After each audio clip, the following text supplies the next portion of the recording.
Hey there, press the bell icon and never miss a video on cybersecurity and technology. नमस्कार दोस्तों, मैं हूं अंश और आप देख रहे हैं ब्रेंड एक यूट्यूब चैनल और नेटवर्किंग के इस पार्ट में आपका स्वागत है। तो पिछली पार्ट में हमने पढ़ा था कि आईपी वर्जन 4 कैसा होता है, कैसे काम करता है, क्या हेडर फॉर्मेट है, उसके बारे में हमने डिटेल में पढ़ा था। तो उसके बाद हम बात करते हैं आईपी वर्जन 6 के बारे में, जो कि नया इंट्रोड्यूस हुआ है और इसके इंट्रोड्यूस होने के पीछे का मकसद क्या है वो जानते हैं पहले। तो सबसे पहले आईपी वर्जन 6 के बारे में बात करें तो जो इंटरनेट इंजीनियरिंग टास्क फोर्स है, जो कि जिसने बहुत सारे प्रोटोकॉल्स और मेथड्स इंट्रोड्यूस किए इंटरनेट पे जो हम लोग आज यूज़ करते हैं, तो उसी ने बनाया था आईपी वर्जन 6। और क्यों बनाया गया था उसका सिंपल रीज़न ये है कि आईपी वर्जन 4 के जो लिमिटेशंस थे, सबसे बड़ा जो लिमिटेशन था कि वो उसका जो एड्रेस स्पेस था 2.32 वो बहुत कम था, बहुत छोटा था। मतलब देखा जाए कितने सारे डिवाइसेस हम लोग कर रहे हैं इंटरनेट से, तो इंटरनेट पे जितने सारे डिवाइसेस आते जाएंगे, जितना सारा एड्रेस हम लोग असाइन करते जाएंगे तो वो एग्जॉस्ट हो जाएगा, अभी बचेगा नहीं बाकी डिवाइसेस को देने के लिए। तो उसके लिए आईपी वर्जन 6 से एक हमारे पास ऑप्शन आया था। ऐसा नहीं कि IPv4 के बाद डायरेक्ट IPv6 आ गया, उसके बीच में भी आया था, IP वर्जन 5 भी था, उसके भी कुछ पार्ट्स थे, लेकिन वो यूज़ नहीं होता है, तो इसलिए हम उसको पढ़ते नहीं हैं। तो जो IP वर्जन 6 था उसके बारे में बात करते हैं। तो जो सबसे पहले जो मेन जो इसका डेफिनेशन है वो ये है कि ये 128 बिट की एड्रेस है, जबकि IPv4 32 बिट का था, ये 128 बिट का है। तो इसका address space 2 to the power 128 का होता है। बहुत बड़ा नंबर है ये और बहुत ही ज़्यादा बड़ा है। और इसको लेकर अगर हम लोग इससे एड्रेसिंग करते हैं तो आगे चल के काफ़ी सालों तक हमें बिल्कुल भी एड्रेस का इशू नहीं होने वाला है, और मेरे ख्याल से कभी होगा ही नहीं। IPv6 में अभी बहुत ज़्यादा काम चल रहा है, अभी बिल्कुल भी नहीं आई है और बहुत कम यूज़ हो रही है, आगे चल के बहुत ज़्यादा यूज़ होगी।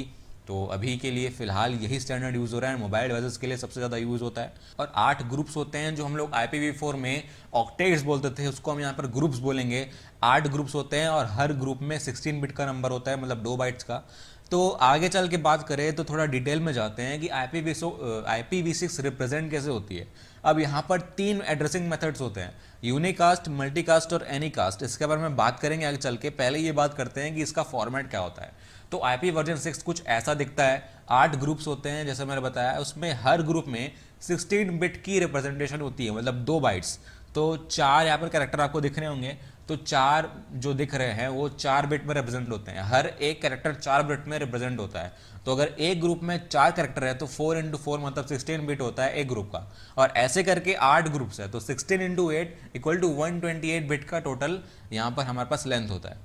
अब यहाँ पर बात ये आती है कि जब हम इसको पढ़ते हैं IPv6 में, तो कभी कभी क्या होता है कि हम लोग इसको कंडेंस कर लेते हैं। तो एड्रेस क्या होती है, जब भी हमारे पास एक साथ सारे जीरोस हो जाएंगे, मतलब एक ग्रुप में पूरे जीरोस हैं, तो उसको हम लोग कंडेंस कर सकते हैं, उसको ओमिट कर सकते हैं। ओमिट का मतलब है उसको हम लोग लिखते नहीं हैं, उसको हम लोग सिर्फ कॉलन दे देते हैं। तो कॉलन देने से पता चलता है कि वहाँ पर 0000 है, तो उसको बताने की ज़रूरत नहीं है, तो हम लोग ये नोटेशन यूज़ करते हैं।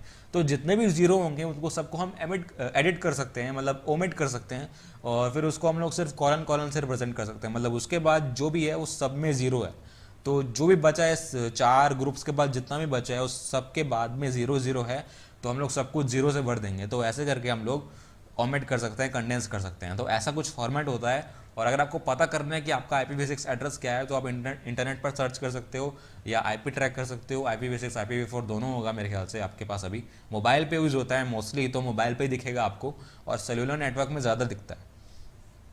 तो अब बात करते हैं यूनिकास्ट, मल्टीकास्ट और एनीकास्ट होता गया है।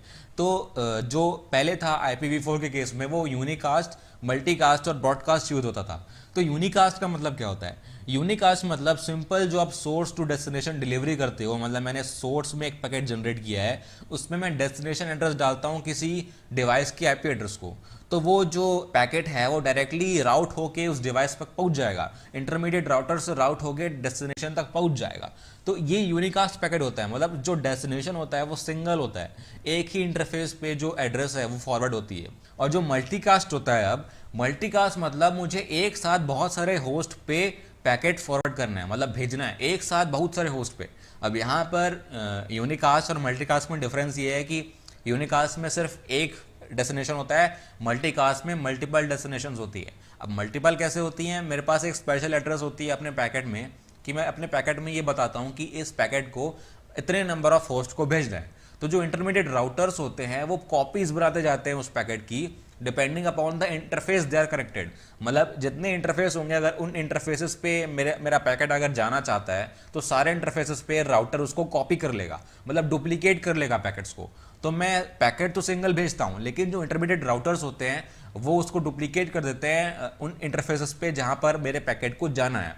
तो ये मल्टीकास्ट होता है, मतलब एक साथ कई इंटरफेसेस पे मुझे उस पर भेजना रहता है। तो यहाँ पर अब ये कंफ्यूजन होती है कि मल्टीपल यूनिकास्ट और मल्टीकास्ट में डिफरेंस क्या होता है।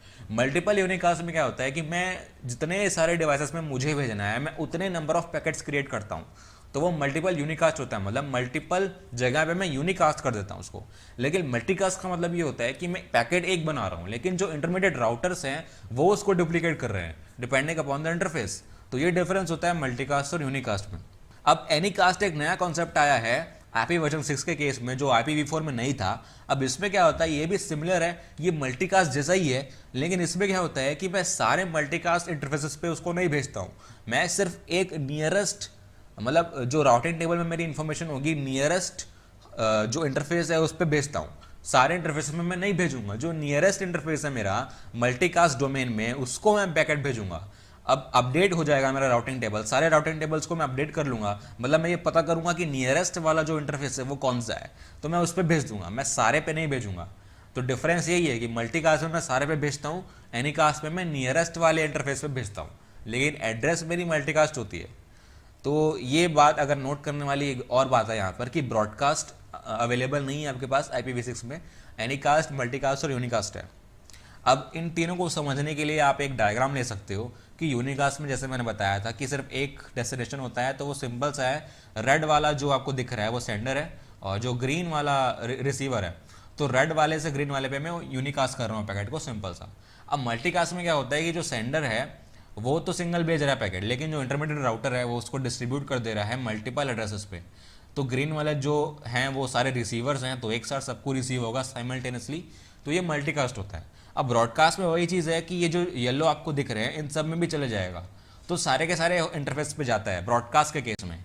ब्रॉडकास्ट मतलब ऑल, मतलब 1 to all, एक साथ सब में भेजूंगा। मल्टीकास्ट में सिर्फ एक ग्रुप को भेजूंगा।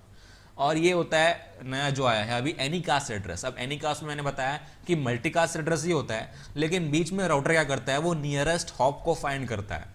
अब वो जब जो उसको नियरेस्ट मिला तो उसी पे फॉरवर्ड करेगा, बाकी ये जो दूर दूर वाले हैं, जो ग्रीन में हैं दूर वाले, उनको नहीं भेजेगा, वो सिर्फ सिंगल नियरेस्ट हॉप को भेजेगा। तो ये डिफरेंस होता है सब में। तो इस वीडियो में तो इतना ही है। नेक्स्ट वीडियो में हम लोग हेडर फॉर्मेट पढ़ेंगे कि हेडर्स क्या होते हैं IPv6 के केस में, और उसको डिटेल में पढ़ेंगे क्या क्या डिफरेंस है IPv4 से, तो उसका डिटेल डिस्कशन हम लोग करेंगे। तो इस वीडियो के लिए इतना ही। आशा करता हूँ आपको समझ में आया होगा। तो नेक्स्ट वीडियो के लिए देखते रहिए, सीखते रहिए और गुड बाय।